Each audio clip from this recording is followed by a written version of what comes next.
지금 우리나라가 정말로 고민해야 될 것은 두 가지입니다. 미국과 중국 사이에 대한민국의 생존 전략은 무엇이 되어야 하는가? 우리의 미래 먹거리, 미래 일자리는 무엇이 되어야 하는가? 이런 것들이 다음 대통령의 가장 중요한 임무 아니겠습니까? 그런 관점에서 제가 제 1호 공약으로 내세운 것이 바로 555 공약입니다. 5개의 1등 과학기술, 5개의 삼성전자급의 대기업, 그러면 우리는 세계 경제 5대 강국, 그래서 555입니다. 여러 분야가 나옵니다. 그러니까 디스플레이 분야, 그 다음에 2차 전지 분야, 원전, 그리고 수소산업, 또한 AI 반도체, 그리고 바이오 테크놀로지, 과학기술은 아니지만 컨텐츠, 이런 부분들이었습니다. 그래서 그런 부분들을 초격차 과학기술을 가질 수 있도록 만들자는 건데요. 그 밑바탕이 바로 디지털 트랜스포메이션입니다. 디지털 트랜스포메이션은 지금 이 시대의 인프라다. 그 인프라가 없으면 그 위에 뭘 쌓아 올릴 수가 없고, 제가 아무리 이렇게 공약을 만든 거를 시행하려고 해도 제대로 시행이 되지 않는다. 이제 그런 면에서 10가지 정도 제가 말씀을 드렸으면 좋겠어요. 첫 번째로는 정부 조직 개편이 우선돼야 됩니다. 그러니까 과학기술이 전 세계적으로도 가장 중요하지 않습니까? 그러면 그것을 지휘하는 컨트롤 타워가 있어야 됩니다. 그래서 과학기술 부총리를 신설을 해서 거기가 컨트롤 타워가 돼서 모든 정부 부처의 연구개발비에 대해서 집행하고 관리하는 역할을 한다. 이제 그게 중요한 것 중에 하나입니다. 두 번째로 정부가 해야 될 일이 사실 국가 데이터 공개입니다. 정부가 가지고 있는 그 아주 세밀한 지도 정보라든지, 그리고 그 우리나라에 있는 토양에 대해서 인공위성에서 분석한 것이라든지, 인구 센서스라든지, 이런 것들이 기본이 되고 그 위에 민간 데이터가 얹어져야지 이것이 서로 시너지를 낼 수가 있는 거죠. 미국 같으면 지금은 안보와 관련이 없는 거의 모든 정부 데이터는 공개하는 게 원칙입니다. 근데 우리는 그렇지가 않습니다. 정부 데이터 공개가 되어야 신뢰 사회가 됩니다. 그리고 데이터 산업도 발전하고 다시 인공지능 산업도 발전하고 그럴 수가 있습니다. 세 번째는 정부에서 해야 될 일이 규제란 거는 뭐 모든 분들이 아실 겁니다. 얼마 전에 세계 100대 스타트업 랭킹이 나왔었죠. 100개 중에 40개가 국내에서 사업을 제대로 할 수가 없는 겁니다. 규제 때문에. 이게 말이 됩니까, 사실? 규제가 이제는 대한민국의 목을 조르는 지금 그런 상황인 겁니다.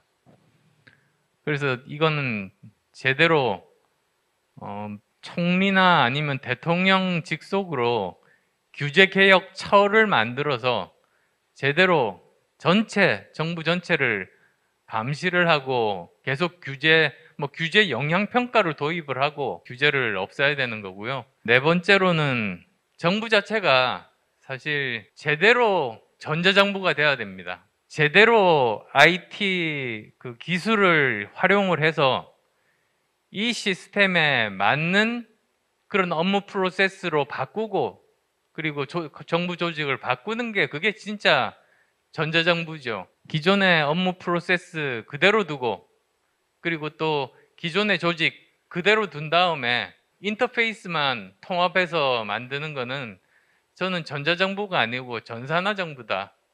저는 그렇게 말씀드리고 싶습니다. 디지털 트랜스포메이션 하는 데는 사실 돈도 필요하고 비용도 필요하고 시간도 필요하지 않습니까? 대기업은 문제가 없지만 중소기업, 스타트업들 다 굉장히 어려운 상황입니다. 정부가 지원을 해줘야 된다. 아니면 최소한 매칭이라도 해줘야 된다. 저는 또 그렇게 말씀드리고 싶습니다. 독일에서 연구개발비 지원하는 방식이 굉장히 간단합니다. 심사도 안 합니다. 그 프로젝트의 절반의 비용은 회사가 되고 나머지 절반을 정부에서 대는 겁니다. 실패하면은 그 회사가 손해를 보죠. 그러니까 정말로 회사가 확신을 가지고 일을 하는 거를 정부가 도와주는 겁니다. 그런 게 바람직한 그런 시스템이 아닌가.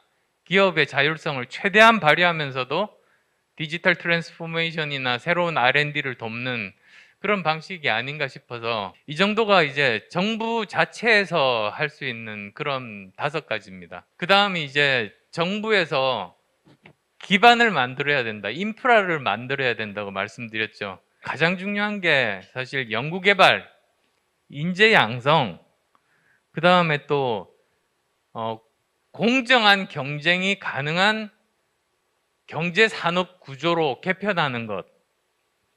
그리고 또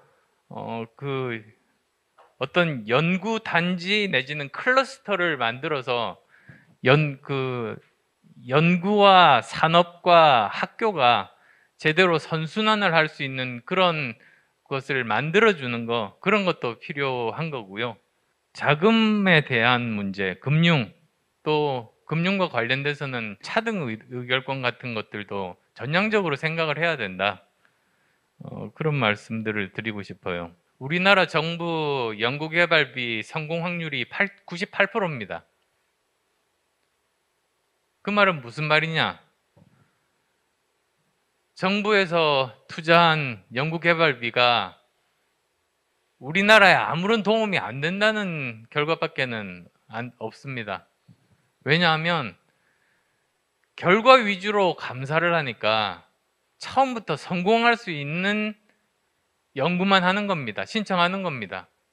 과정에서 성실하고 도덕적으로 문제가 없으면 실패해도 책임을 안 물으면 그러면 0.1%의 가능성에도 도전을 해서 999명이 실패해도 한 명은 세계 최초의 발명을 할 수 있는 것 아니겠습니까? 그런 식으로 바뀌어야 된다. 이제 그렇게 말씀을 드리고 싶습니다. 한 달 뒤부터 이제 허리띠 바짝 졸라매고 열심히 이렇게 뛰면 우리나라도 제가 말씀드린 세계 5대 경제 강국에 충분히 들 수 있다.